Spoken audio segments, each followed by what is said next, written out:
Alam niyo ba, alam niyo ba yung balita, mga kapatid, na kumalat?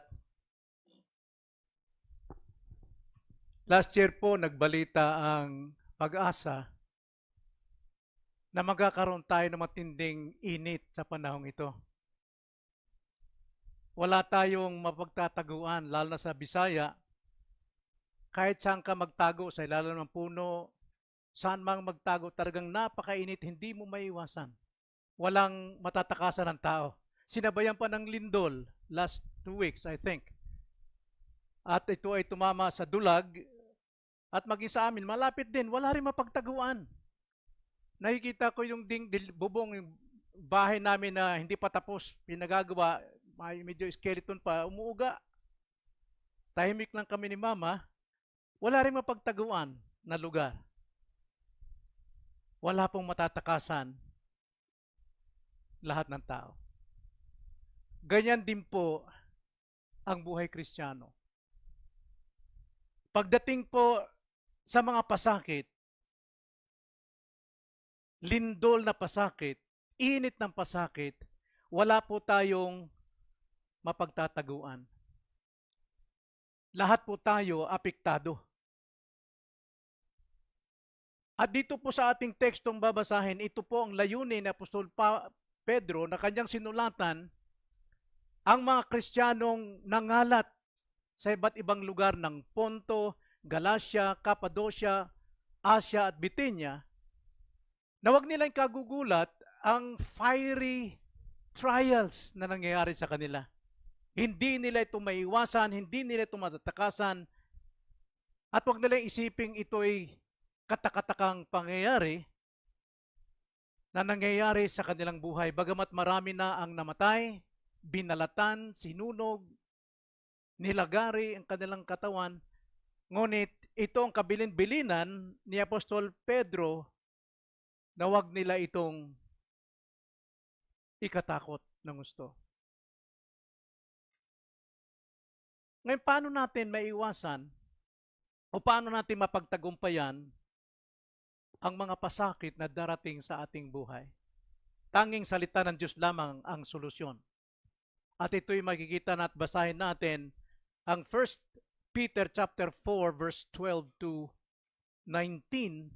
Bagamat ang ating pong tatalakayin ay verses 12 to 14 ngayong araw na ito, at sa susunod po, Lord willing, Sunday, is verses 15 to 19. Ganito po ang pagkakasabi.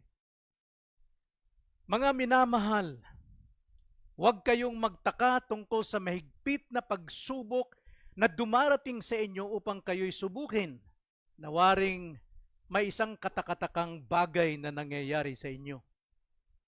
Kundi kayo'y magalak, yamang kayo'y nakikibahagi sa mga pagdurusa ni Kristo upang kayo man ay matuwa at sumigaw sa galak kapag ang kaluwalhatian niya ay nahayag. Kung kayo'y inaalipustad dahil sa pangalan ni Kristo, ay mapalad kayo sapagkat ang Espiritu ng kaluwalhatian at ang Espiritu ng Diyos ay naninirahan sa inyo. Tayo po'y manalangin. O dakilang Diyos, kami po ay naninikluhod sa inyo na inyo kaming tulungan at bigyan ng kaunawaan kung paano po namin mapagtatagumpayan ang mga nag-aapoy na pagsubok o pasakit sa buhay Kristiyano, tulad ng init ng panahon at lindol na wala kaming matatakasan. Tulungan niyo kami sa inyong mga salita upang sa gayoy ito'y aming maharap, ito'y aming matanggap, na may pagtitiwala, na may panghahawak sa iyong salita, na kami ay maging higit pa sa mananagumpay. Ito ang aming dalangin sa pangalan ng Panginoong Hesus. Amen. Pinamagatan ko po itong may mga pasakit na darating o may mga parating na pasakit sa buhay Kristiyano. Ngayon, paano na natin ito haharapin, mga kapatid? Now, tatlong pangungugali ang makikita natin at kailangan natin sa pagharap sa mga pasakit na darating sa ating buhay.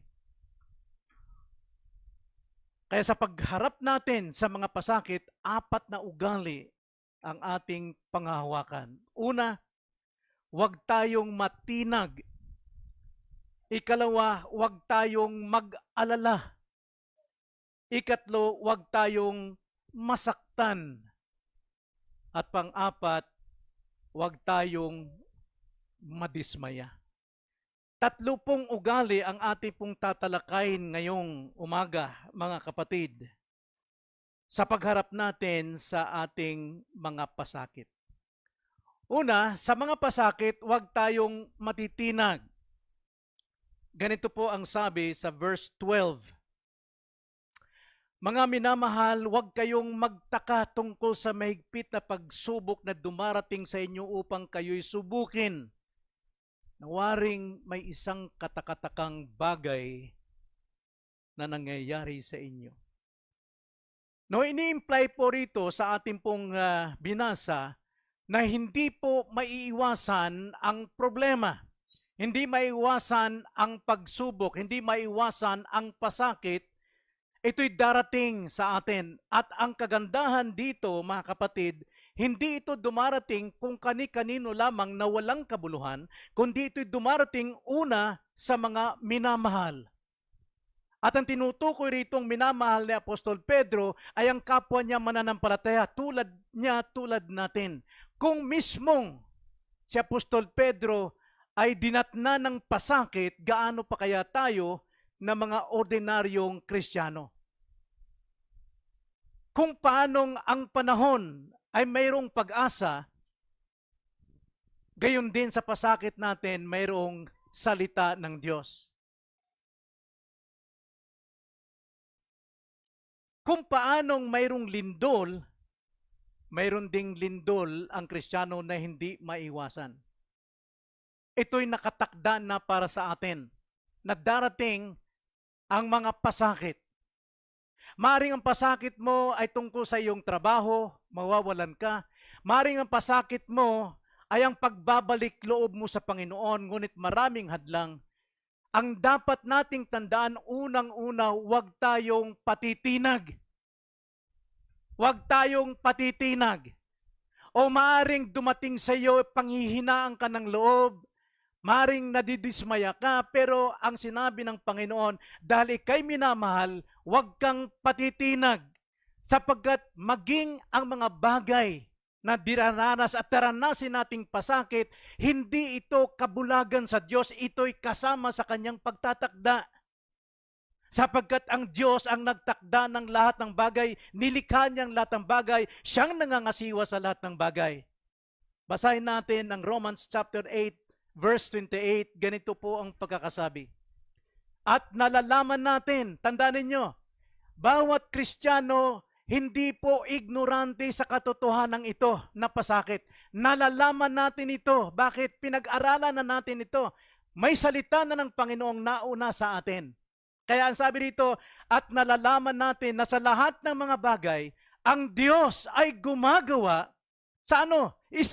Ikasasama natin? Hindi po, ang sabi, sa ikabubuti. Kanino? Sa mga umiibig sa Kanya. At sino yung mga iniibig niya? Sa kanila na mga tinawag alinsunod sa Kanyang layunin. Lahat po ng pasakit, mga kapatid, maraming Kristiyanong bumabagsak, maraming Kristiyanong nanghihina sapagkat kulang sa kaalaman. Hosea 4:6, my people perish for lack of knowledge. Kaya nga pinapauna sa atin ang salita niya upang sa pagdating ng pasakit, huwag tayong patitinag. Kasama dyan ang layunin ng Diyos. May banal siyang layunin sa ating pong haharaping pasakit. Ephesians 1:4, ganito po ang pagkasabi. Ayon sa pagkapili niya sa atin, sa Kanya, bago itinatag ang sanlibutan, upang tayo'y maging banal at walang dungi sa harapan niya sa pag-ibig. So maging ang mga pagsubok, pasakit na dumarating sa atin, mga kapatid, ito'y paghuhubog sa atin upang tayo maging banal at walang kapintasan sa harapan niya sa pag-ibig. Dahil marami pong quote-unquote nagsasabing Christians, when it comes to problems, trials, Lahat po ng struggles, bumabagsak sila, tumatalikod sa Panginoon. Itinakda na ito sa atin ng Panginoon, kaya huwag tayong dapat pagugulat. Sapagkat pagdating po sa Diyos, siya ang may kontrol ng lahat ng bagay. Tulad po ni Pedro, dumating po sa kanya ang biglaan pong pagsubok sa kanya.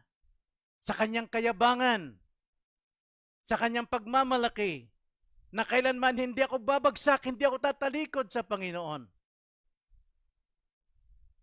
Pero sinabi ng Panginoon, Pedro, bago tumilaok ng ikalawa ang manok, itatatwa mo ko ng 3 beses. Basahin natin ang kasaysayan yon. Luke chapter 22, verse 31, upang makita natin ang biyaya ng Diyos sa mga buhay, kung paanong si Apostol Pedro dumanas siya ng pasakit sa kanyang pananampalataya at relasyon sa Diyos, ganun din tayo. Pero tandaan natin, anong ginawa ng Panginoon? Ang sabi rito, Simon, Simon, narito hiningi ni Satanas na ligligin kayo gaya ng trigo. Now, take note dun sa hiningi. Meaning, ibig sabihin, mismong si Satanas, wala siyang kapangyarihan sa ating magbigay ng pasakit, malibang ito'y ipagkatiwala ng Diyos o ipagbigay hintulot ng Panginoon. Kung walang pahintulot ng Diyos, wala pong magagawa si Satanas. Kaya hiniling niya na kayo'y ligligin ng trigo. Subalit, ito po yung sinabi ng Panginoon. May kita natin ang kanyang pagkasoberano rito, sa kanyang pagtatakda. Subalit, ako ay nanalangin para sa iyo. Bago pa lamang tayo bumagsak, mayroon nang namamagitan sa atin. Alam na ng Panginoon kung ano yung papasukin natin. Na alam natin, Deuteronomy chapter 28, mayroong tinuro si Moises sa atin, 200. Ang sabi, hiningi ko ang saksi ng Diyos na kayo binigyan ng 200, daan ng pagsuway at daan ng pagsunod. Gawin niyo ang pagsunod, pumasok kayo sa obedience. Sapagkat pag kayo pumasok sa mali, tiyak daranas kayo ng iba't ibang consequences sa inyong buhay. At itong pinasok ni Simon, yung kanyang sarili, yung pride niya, instead of kumapit sa Panginoon, magpakababa sa Panginoon, ang sabi ng Panginoon, subalit ako ay nanalangin para sa iyo upang ang iyong pananampalataya ay huwag mawala. Tingnan niyo kabutihan ng Panginoon. Kahit matitigas ang ulo natin, tulad nitong si Pedro, mayabang siya. Sabi niya kasi, hindi ako mawawala sa iyo, Panginoon, di tulad ng iba. Pero sabi ng Panginoon, ipinanalangin kita. Subalit ako'y nananalangin para sa iyo upang ang iyong pananampalataya ay huwag mawala. Kung makabalik ka na, nandiyan po, ini-imply talaga rito, makakabalik talaga si Pedro. Makakabalik ka talaga. Hindi dahil sa iyong lakas, hindi dahil sa iyong karunungan, hindi sa iyong katalinuhan, kundi dahil sa biyaya ng Panginoon. Siya ang may kontrol ng ating buhay. Dahil sa Kanya. In Him we live and move and have our being. Lahat ng ginagawa natin, trabaho natin dahil sa Kanya. Pero marami sa mga Kristiyano hindi nagpapasalamat sa kanilang tinatamasa. Ngunit, ang Panginoon ay nananalangin una para sa atin. Kaya ang sabi rin, kung makabalik ka ng muli, palakasin mo ang iyong mga kapatid. Be a good testimony to your brethren. Maging malakas tayo, mga kapatid. Yan po sinasabi. Pag dumarating ang pasakit, huwag patitinag. Alam natin ito. Sapagkat inaaral natin ngayon. Ito po ay hindi lang basta pagsubok o pasakit, kundi mahigpit na pagsubok. Sa English, fiery. Alam natin ang buhay dito ng mga Kristiyano na nangangalat sila sapagkat nag-aapoy, nagliliyab po ang mga pagsubok. Pero sabi ni Pablo, huwag niyong ituring itong katakataka. Darating talaga ito sa atin. Ito'y hindi parusa. Yung mga pagsubok na ito. Kundi isang bagay para sa ating kapakanan. At sa totoo, sa pagsubok mga kapatid, I remember that was 1995 na tayo po as a Pentecostal, punong-puno tayo sa second floor ng Andox. More than 500 ang attenders natin. Nandun tayo sa Empire Shopping Center. Every morning, pag tinitignan ko, bago mag-Sunday school, nakahilera ang lahat ng mga uma-attend, papasok doon sa lugar na yon. Pero pagdating po ng Reformation, isa-isang nawawala. Sapagkat nakasanay nila ang pagsamba na lukso-lukso. Dahil yung pastor nila sumasahid sa kesame sa lukso. Sa mga drums, singers na napakarami, dancers na napakarami. Masakit. Hindi ko talaga matanggap. Araw-araw umiiyak ako sa kasakit. Out of 500 or more, ang naiwan is 22.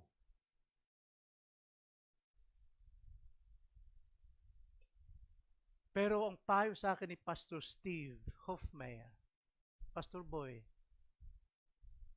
huwag mo masyadong ikalungkot yan. Dahil alam ng Diyos kung sino yung kambing at tupa. Ang nanatili sa iyo, tupa, alagaan mo. Palakasin mo sa katotohanan.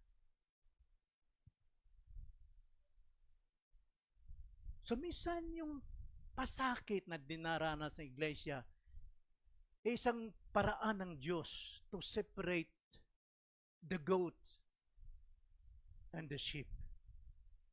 Ang sabi nga sa John 10:26-30, subalit hindi kayo naniniwala, ang sabi ng Panginoon sa mga Hudyo, sapagkat hindi kayo kabilang sa aking mga tupa. Pero sa aking mga tupa, pinapakinggan ng aking mga tupa ang aking tinig at sila'y aking kilala at sila'y sumusunod sa akin. Bakit? Sila'y binibigyan ko ng buhay na walang hanggan at kailanmay hindi sila mapapahamak at hindi sila agawin ng sinuman sa aking kamay. Verse 30, ako at ang Ama ay iisa. Ang kanyang tupa kapwa nasa kamay ni Kristo at ng Ama. No one can separate us from the love of God. Kanya nga, minsan ang pasakit, huwag tayong patitinag sapagkat tayo'y nililiglig, hinihiwalay ang ipa. At pinanatili ang bigas. Mga kapatid, ang salita mismo nagpapauna sa atin na mayroon tayong darating na matinding pagsubok. Itong tandaan ninyo, huwag kayong patitinag. Kung kayo nagsimulang manumbalik sa Panginoon, huwag kayong patitinag. Kung kayo'y nagpapatuloy sa Panginoon, huwag kayong patitinag. Kung kayo'y nasaktan, nabalian, nawala ng minamahal, huwag kayong patitinag. Sapagkat kayo ay minamahal ng Panginoon. Bagkus dapat kayo magalak, yamang kayo'y nakikibahagi sa mga pagdurusa ni Kristo upang kayo man ay matuwa at sumigaw sa galak kapag ang kalawalatian ni Kristo ay nahayag na. Ikalawa mga kapatid, pagdating po sa pasakit, una, huwag tayong patitinag. Ikalawa, huwag tayong mag-aalala. Verse 13, kung kayo'y magalak, kundi kayo'y magalak, yamang kayo'y nakikibahagi sa mga pagdurusa ni Kristo upang kayo man ay matuwa at sumigaw sa galak kapag ang kaluwalhatian niya ay nahayag. Sinabi po dyan, dapat tayong magalak, huwag tayong mag-alala. Bakit po? Ano bang katumbas, kabaliktaran ng pag-aalala, ng pag-aalala, mga kapatid? Kasalanan. Pag-aalala po ay isang kasalanan sapagkat ito po ay isang bagay na kung saan nagpapakita na wala tayong tiwala sa Diyos. Why? Because we do not know God. Kilala lang natin, mayroong Diyos. Pero hindi natin kilala ang kanyang attributes, ang kanyang mga katangian. Kailangan tayong mapuno ng kaalaman tungkol sa katangian sapagkat hanggat hindi tayo napupuno o hindi tayo na lumalago sa kaalaman kung sino ang Diyos, we suffer. People perish for lack of knowledge. Kailangan nating lumago sa kaalaman. Kailangan natin makinig ng mga preaching. Kailangan natin magbasa ng banal na kasulatan. Kailangan natin ipamuhay ang ating mga napapakinggan. Sapagkat pag-aalala po, kasalanan. Matthew 6:27. Context dito tungkol sa pagkain, inumin at bisan. Ang sabi po rito, sino sa inyo na dahil sa pagkabalisa ay mapapahaba ang kanyang buhay? Anumang bagay na nagpapaikli ng ating buhay, that is sin. Sapagkat ating pinapatay ang buhay na kaloob ng Diyos sa atin. Kaya nga pag-aalala po, marami pong ibinubunga rito. Dahil labis tayo nag-aalala sa mga bagay na darating pa lamang. Ang sabi nga sa Matthew 6:34, hayaan nyo ang bukas yung mag-alala sa kanilang bukas. Ngayon, ang alalahanin ninyo ay ang kasalukuyan. Kadalasan sa atin, ng mga tao, sinasabi, ano kayang kakain natin bukas? Hindi pa nga dumarating yung bukas, nag-aalala ka na. Ano kayang kakain natin sa next Sunday? 1 week pa. 1 buwan pa, 1 taon. Alalahanin mo, mga kapatid, yung nasa harapan mo. Eto, biyaya ng Panginoon. Pasalamatan natin. Hindi mo iyakan, paano ko kaya kakainin itong napakasarap na lechon? Wala pong nag-aalala sa present time. Ang inaalala natin, laging sa darating pa. Hindi natin nakikita ang nasa hulihan. Bakit natin pag-alalan? Ang Diyos ang may nakakaalam yan. Enjoy natin ang present. Sapagkat kasalanan po ang pag-aalala. Pag-aalala po ay kawalang tiwala sa Diyos. Pag-aalala ay bunga ng stress. Lumalaking pag-aalala. Stress po, may example ko dyan, nung ako'y binata pa, nung sa nag-guardia kami ni, malit pa si Brad Ferry noon, kaming tatay ko sa Intramuros, lagi akong dumaraan sa YMCA. Gusto kong lumaki yung mga braso ko. Gusto kong lumaki yung katawan. So nag-enroll ako sa YMCA. Ang trainer ko si Pintoy, Mr. Philippines. At saka iba pang mga kalimutan ko yung malaking katawan. Sige, buhat ako ng primero, ang pinabuhat sa akin tubo lang. Parang nakakatawa yata, tubo lang. Ano? Hanggang nito. Pero nung 40 na ako ba, mabigat nga.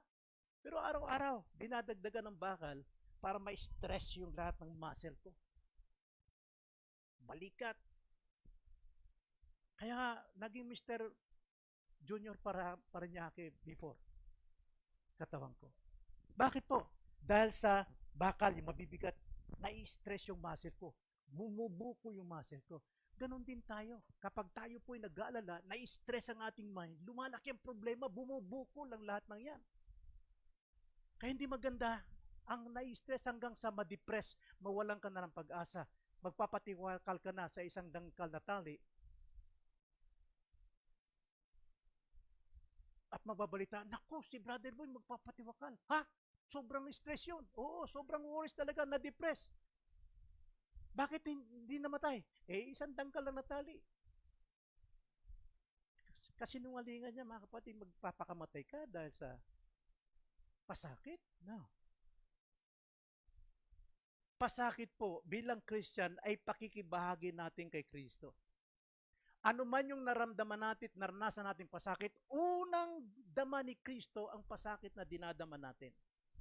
Kaya, dapat tayong magalak. Bakit po? Anong sabi sa Matthew 11:29? Na context dito, mga kapatid, alam natin ang mga Pariseo, mga Saduceo, Scriba, lahat ng mga leaders dito, religious leaders, pinairan nilang batas nang mahigpit pa sa batas ng Diyos, sa Ten Commandments. Hindi ka pinapalakad ng 10 dipa kasi yan daw ay trabaho. Hindi ka pwede magbuhat ng karayom sa araw ng Sabat dahil yan trabaho. At ikaw ay babatuhin o papatayin ka. Lahat ng parusa. Kaya ang mga tao noon sa panahong ito, hindi makikilos, ano ba yung gagawin nila? Ano yung trabaho? Dahil sila po'y pasan-pasan ang batas ng mga Hudyo. Kaya nung dumating si Christ, ang sabi sa 29:28, lumapit kayo sa akin, kayong lahat na nanlulupaypay at lubhang nabibigatan, at kayo'y bibigyan ko ng kapahingahan. Na-apply natin ito sa lahat po ng buhay natin. But the context dito ay yung pong batas ng mga Hudyo. Pasanin ninyo ang aking pamatok. Teachings of Christ, the doctrines of Christ. At matuto kayo sa akin, sapagat ako'y maamo at may mapagpakumbabang puso at makakatagpo kayo ng kapahingahan para sa inyong mga kaluluwa. Na kung tayo po'y dumadanas ng pasakit dahil sa ating pagiging Kristiyano, mga kapatid, yung pasakit na yan ay magang sa atin. Bakit po? Yan po ay yoke ni Christ. Siyang unang di ba, sa baka, pagka mag-aararo, 2 baka, 1 yoke lang ginagamit. Pero pag tayo po'y nagpapasan ng ating pasakit, kasama natin si Kristo, kanyang yoke yun. Kaya tayo po ay hindi nahihirapan, kundi si Kristo ang unang nakakadama ng ating paghihirap. Magkakaroon tayo ng kapahingahan ng ating kaluluwa. Kaya napakasarap po, mga kapatid, na kahit na masakit na tayo dumadanas ng pasakit, ito alam natin, kasama natin si Kristong pumapasan sa pasakit na ito. Kaya nga, sa mga pasakit, una, huwag tayong patitinag. Ikalawa, huwag tayong mag-aalala. At pangatlo, sa mga pasakit, huwag tayong masasaktan. Alam niyo po sa Bisaya, na hindi ko na lang maring marinig nila ito dahil sila po'y nakikinig ng message. May nagkaroon ng kaguluhan ng church. Dahil isa sa mga manggagawa rito nag-meeting. I-evaluate yung pastor. Gustong patalsikin yung pastor. Yung iba naman, may problema tungkol sa buhay na may buhay ng mga miyembro. Alam lahat. Bakit alam? Ang layunin, ganito, ang dahilan. Yung pastor, pagdating po sa oversight ng mga members, sinasama nila yung mga workers. Kaya lahat ng problema ng bawat miyembro, alam ng lahat ng mga workers. At ang mga workers naman, 3 bibig. Kaya kanya-kanya silang siraan. Wala magawa yung pastor. Kaya miniting ko sila, sabi ko ganito, wala sa Biblia na ang mga leader mag-aaklas laban sa pastor. Diyos lang ang maaaring makapagtanggal sa kanya at yun ay dapat nating tignan. Kayo, ang Diyos ang pumili, humirang sa pastor at kayo ang nagkumpirma sa pastor na siya'y pinili alinsunod sa 1 Timothy chapter 3. Pinag-aralan ninyo ang characteristic and requirements. Ganito yun. At kayo namang, ibang mga worker, wala kayong pakialam sa buhay ng mga miyembro. Tumahimik kayo. Tumahimik kayo sa buhay na may buhay ng mga miyembro. Sabi ko, etong buhay ng pastor. Ang pastor, hindi dapat kumukuha ng kasama sa pag-oversight. Kasi uungkatin ng pastor lahat ng kanyang nilalaman sa buhay niya kung siya ba'y malago na sa pananampalataya. Lalabas ang problema, lalabas ang hinaing. Ang pastor ang siyang yumayakap ng problema ng bawat miyembro. Ang pastor ang pumapasan ng bigat ng bawat miyembro. Kaya ang gawain ng pastor hindi basta-basta.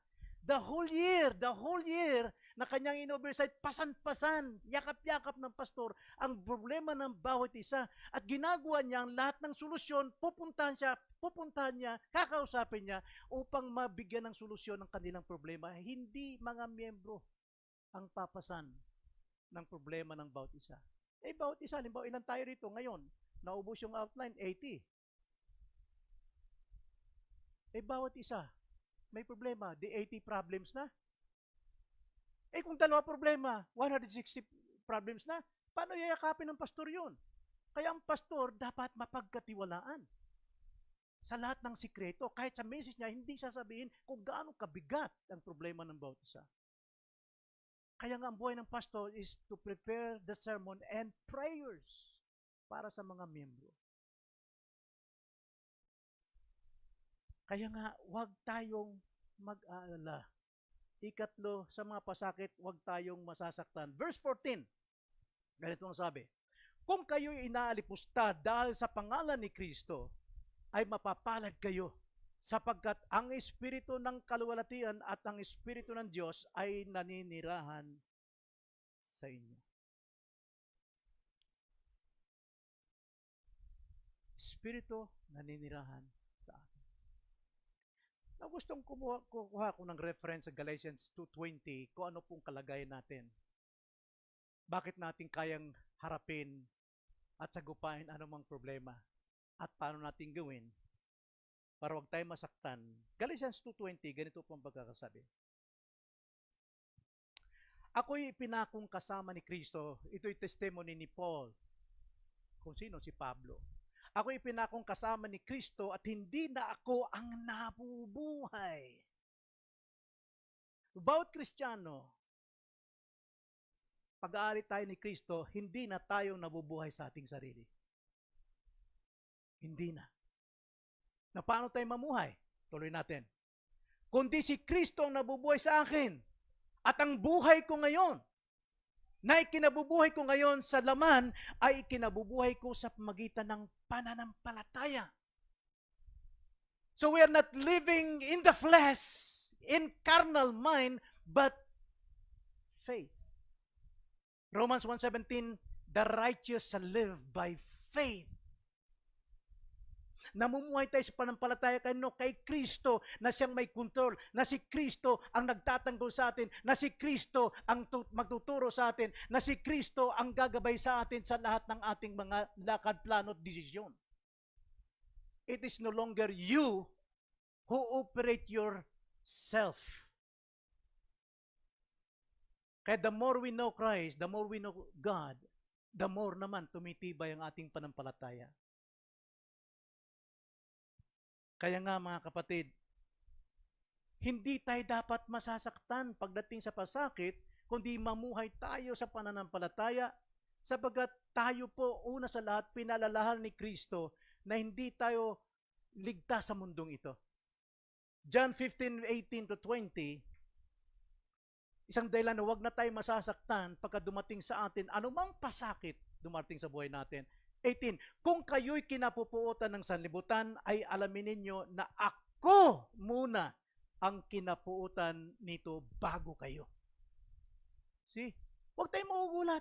Naku, ito mabuhay Kristyano. Ayoko na. Imbis na malapit na ako sa Kristyano, daming problema. Mga kapatid, taglay ni Kristo ang buong problema ng mundo. Sinarili niyan. Pinasanan niyan. Kinamatayan niyan. The same with elders. Kung kayo'y kinapupuutan ng sanlibutan, ay alamin ninyo na ako muna ang kinaputan nito bago kayo. Kung kayo'y taga sanlibutan, iibigin kayo ng sanlibutan. Lahat ng time mo, kontrolado ng sanlibutan dahil ayaw mo magpakontrol sa time ng Panginoon. Pag sinabing gabi ka, araw ka, overtime ka. Dahil iniibig ka ng sanlibutan. Ang Kristiyano sumasalungat sa agos ng sanlibutan. Nag-iisa lang siya. Lumalaban siya. Tumitindig siya kung ano yung kalooban ng Panginoon. Kaya kung kayo'y taga sanlibutan, iibigin kayo ng sanlibutan na parang Kanya. Ngunit dahil kayo hindi taga sanlibutan, kundi kayo'y pinili ko mula sa sanlibutan, kaya napupuot sa inyo ang sanlibutan. Alalahanin nyo ang salitang sinabi ko na sa inyo. Ang alipin ay hindi higit na dakila kaysa kanyang Panginoon. Kung ako'y kanilang inusig, kayo man ay kanilang uusigin din. Kung tinutupad nila ang aking salita, ang inyo man ay tutuparin din. See? Mga kapatid, huwag tayong masasaktan sapagkat una nang nasaktan ng Panginoon. Nasasaktan lang tayo kung tayo'y kabahagi ng sanlibutan, kung tayo'y kakampi ng sanlibutan. Pero kung tayo kay Kristo, yung sakit na darama natin, praise God, Lord, dinanas mo ito. Higit pa rito sa naranasan ko, ang dinanas mo. Mapupurihan mo siya. Kaya tanda natin, 2 Timothy chapter 3, verse 12, ganito po ang pagkakasabi ni Apostol Pablo sa mga Kristiyano. Tunay na ang lahat ng ibig mabuhay na may kabanalan kay Kristo, Jesus ay daranas ng pag-uusig. Tanda natin. And indeed, everyone who desires to live godly in Christ Jesus shall be persecuted. Hindi po katakataka yan. At maghahating kasama ni Kristo. Inaalipusta tayo, mga kapatid, sabi sa verse 14, ngunit tayo po ay mapalad. Basahin natin uli ang verse 14. Kung kayo inalipusta dahil sa pangalan ni Kristo ay mapapalad kayo. Yung salitang inalipusta, two Greek word.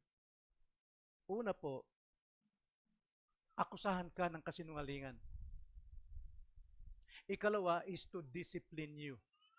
Disiplinahin ka. Now, pag-akusahan ka ng kasinungalingan, chapter 5, sa Beatitudes, verse 10, ganito ang sabi, mapapalad ang mga inuusig dahil sa katwiran sapagkat kanila ang kaharian ng langit. Mapapalad kayo kapag kayo ay inilalait, inuusig at pinagsasabihan ng sari-saring kasamaan na pawang kasinungalingan dahil sa akin. Maggalak kayo at magsaya sapagkat malaki ang gantimpala ninyo sa langit sapagkat gayon din nila inusig ang mga propetang nauna sa inyo. Yan po yung una, yung inalipusta. Ikaw ay inaakusahan. Ikalawa po ay disiplina ng Diyos. Ganito po ang sabi, Hebrews 12, verse 5 to 8.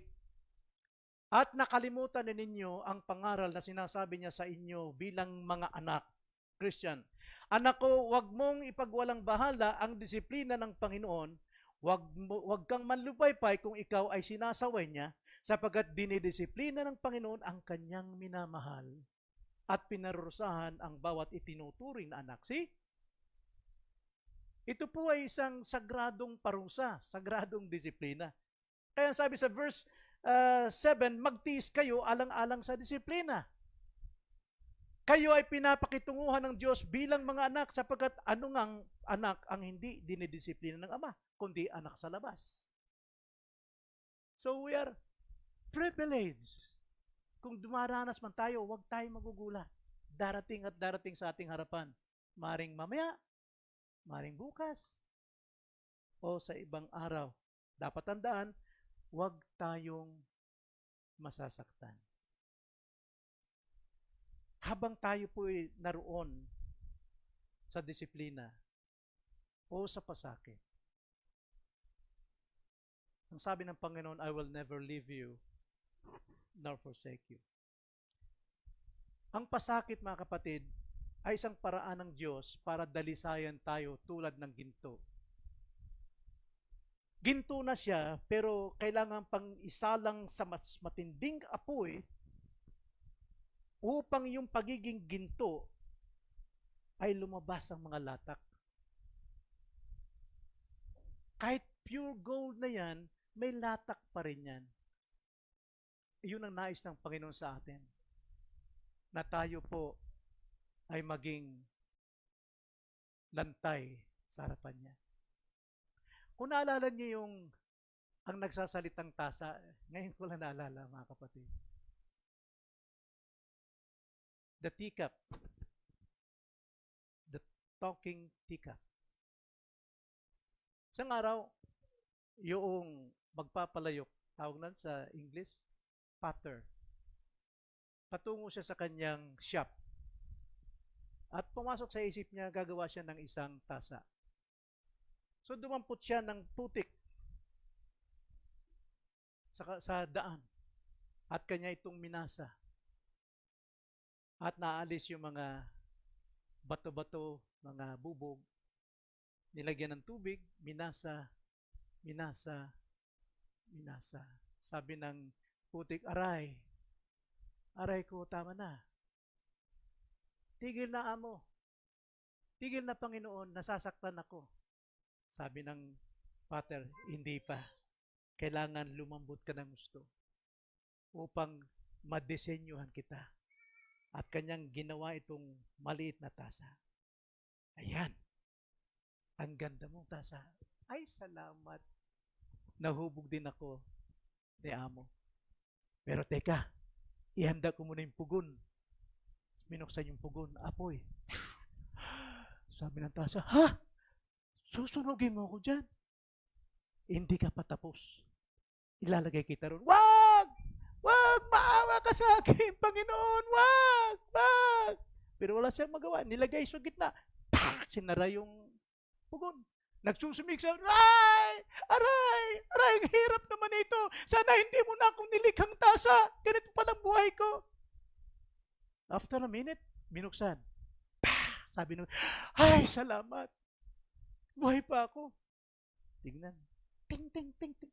May matibay na. Ting, ting, ting, ting. Ganda mo. Oo nga po, maganda akong pagkagawa mo. Hindi pa ako tapos. Kinuha yung pintura. Baho-baho niyan, ayoko niyan, ayoko niyan. Hindi lalagyan kita ng kulay. Para gumandang kulay mo, disenyohan kita ng magandang disenyo. Ayaw ng tasa, talaga. Nagpupumilit siya, pero wala siya magawa. Hanggang sa, yan, ganda mo na. Ang ganda siguro pag binenta ka, baka $1,000. Pero hindi kita bibenta, alagahan kita. Pero hindi pa tapos. Ha? Hindi pa tapos. Ilalagay ko ulit sa pugon. Yung pugon, binuksan, dinoble pa. Ng 7 init, apoy. Sabi nung tasa, aray ka, mamamatay na ako niyan. Hindi ako mapapakinabangan, mamamatay ko. Habang buhat-buhat sumisigaw, nilagay doon, pang! Tahimik si Tikap. Mga ilang oras. Binuksan uli. Pagbukas, salamat. Lumamig din. Nakuha ngayon nung magpapalayo kong Tikap. Wow. Yan ang naplano ko sa iyo. Dito sa aking isipan, dito sa aking puso, na ikaw ay maging ganyan. Kung hindi dahil sa apoy, hindi titingkad ang kulay at hindi lalong titibay ang iyong pagkapika. Mga kapatid, hindi natin dapat ikagulat na parang katakataka sa buhay natin ang pasakit. May layunin ng Diyos upang tayo maging lantay, may pagmamalaki at makapagbibigay luwalhati sa ating Panginoon. Tayo manalangin. Panginoon, salamat po sa umagang ito. Salamat sa iyong mga salita, muli mong pinatibay ang aming pananampalataya. At Lord, salamat po na handa na kami ngayong humarap anumang mga pasakit, pagsubok na darating sa aming buhay. Na huwag kaming patitinag, Panginoon. Na huwag kaming masaktan at huwag kaming mag-aalala sapagkat kami nasa iyong kamay. In Jesus' name. Amen.